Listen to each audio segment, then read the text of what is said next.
Man, what is happening, my YouTube family? Of course, it is your boy B New. I'm coming at you on this Saturday morning.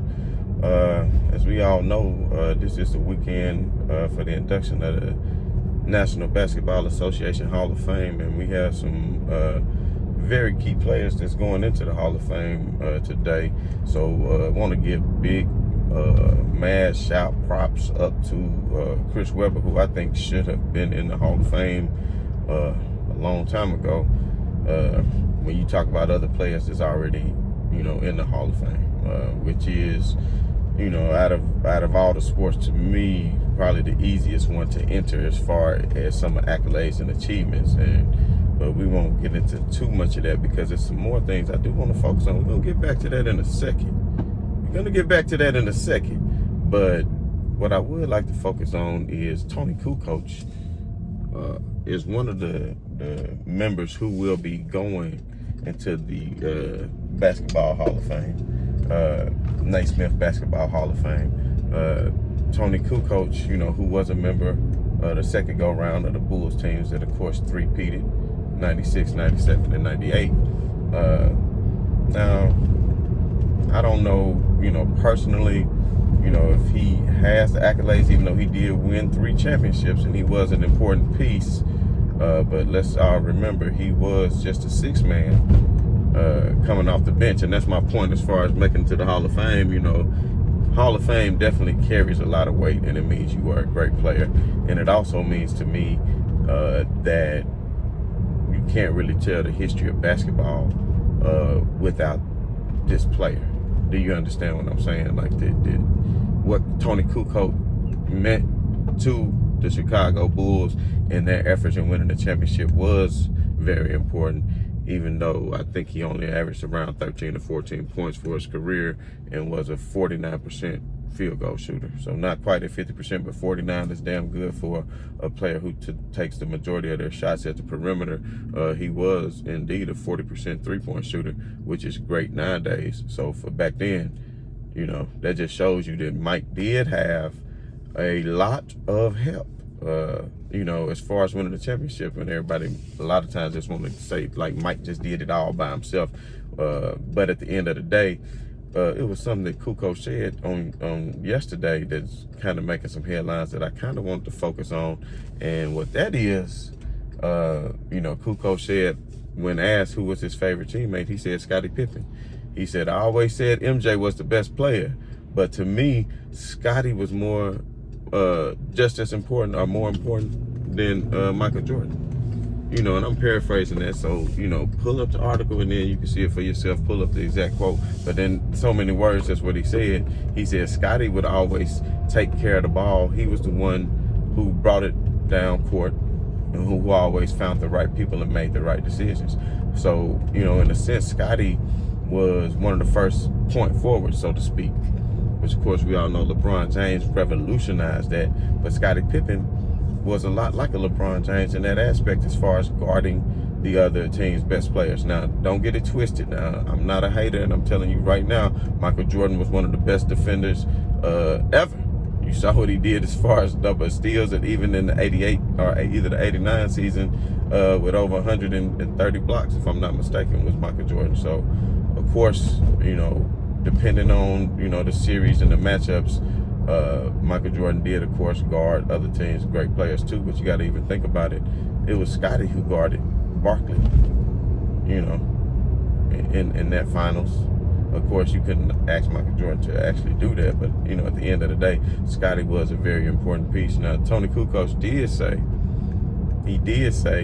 that Jordan was a mean teammate that pushed everybody, which everybody knows that, and maybe everybody's not, just receptive of that. And a lot of people can sit up here and say, oh, well, Kukoc just hating because, Jordan was pushing them so hard. But at the end of the day, everybody's not going to have the same work ethic as the next person. But also, the star power that MJ had, all his teammates basically always had to live in the shadow of MJ, and maybe that's something that did get under their skin just a little bit.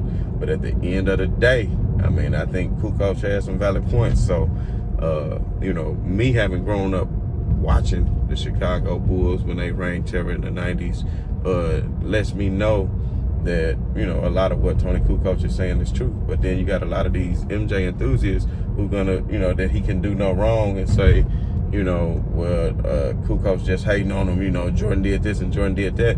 What he's trying to do is not really hate on Jordan. What he's trying to do is get all y'all haters to realize that Scottie Pippen was a top 50 player of all time during the 90s. Now, since other players has come along, he may be pushed right outside the top 50. But to me, if I did a top 50, you got to have Scottie Pippen in it.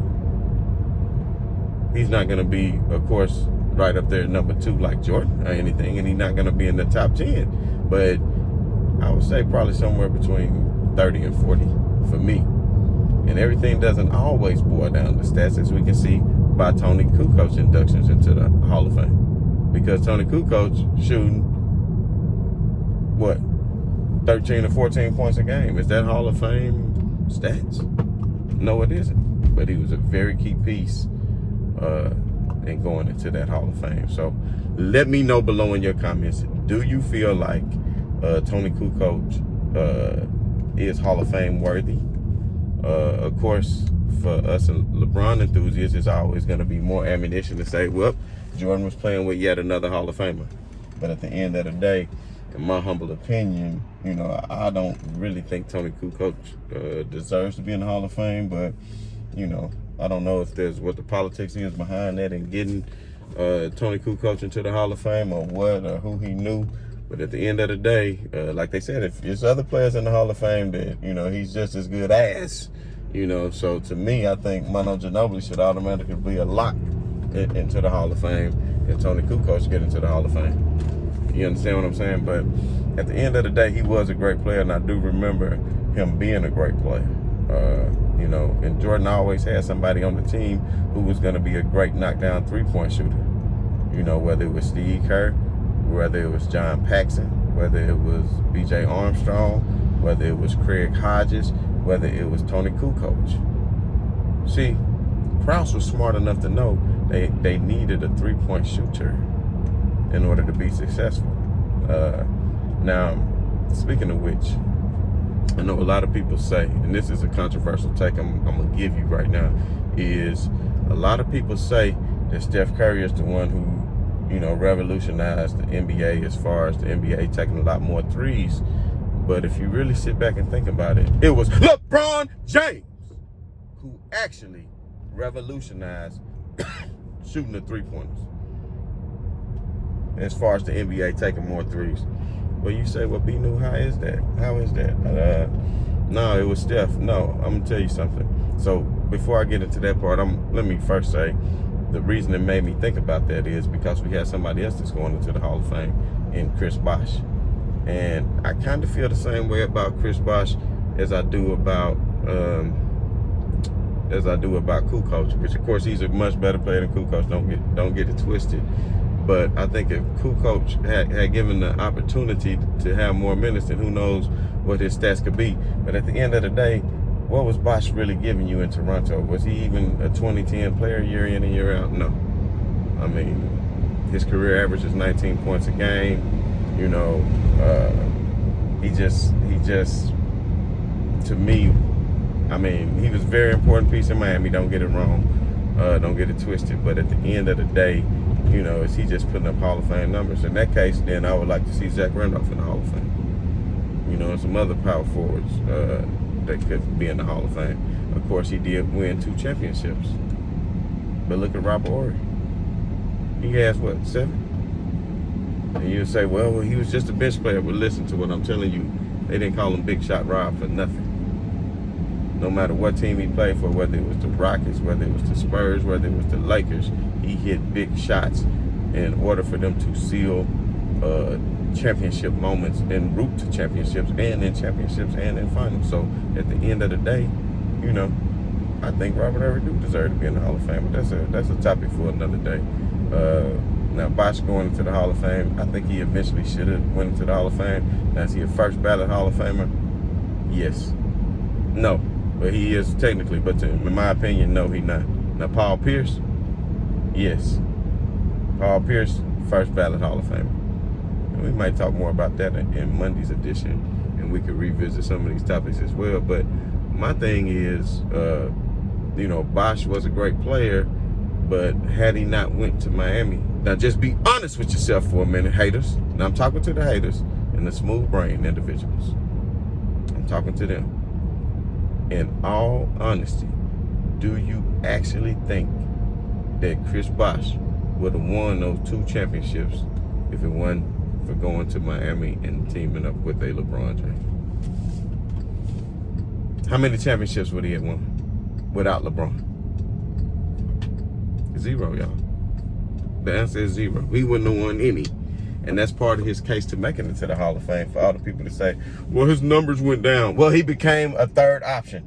So you went from the 1st to the 3rd option and it was still relevant. But let me tell you how LeBron James helped revolutionize the game of basketball. And it wasn't just LeBron James, but it was also the smart coaching of a Eric Spoelstra. Because, I don't know if you remember, the first year they got together, Bosh was really playing that power forward position. And they had some trash in the center position.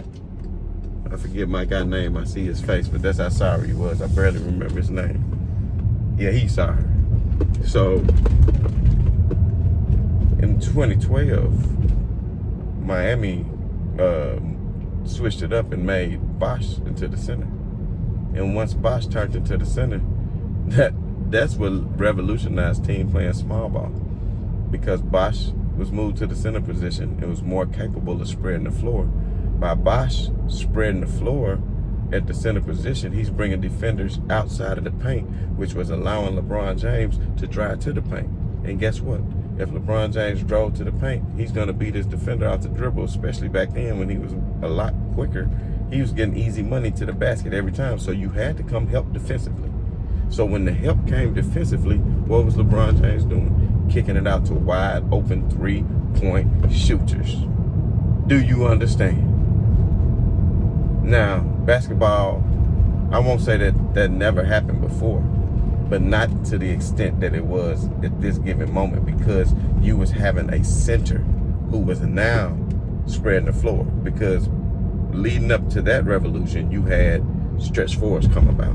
Because traditionally, your center and your power forward banged around in the paint.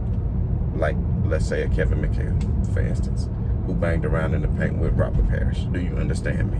So, when you start seeing more point forwards that could stretch the floor, you know, started during more so in the 90s. Once that happened, then the center position ended up doing the same thing. But it was the Miami Heat, LeBron James, and Chris Bosh who really did that. And then, of course, other teams follow suit. Most notably, the San Antonio Spurs, who beat them the following year, playing the exact same sort of basketball. Do you understand what I'm telling you? So, if you look between the years, I want to say, from the time that Miami and made this move and Chris Bosh started, you know, playing small ball, the number of 3-point shots went from 18, right, in 2010. And if you look back before that, it was 17, 16, 17 3-pointers taking the game.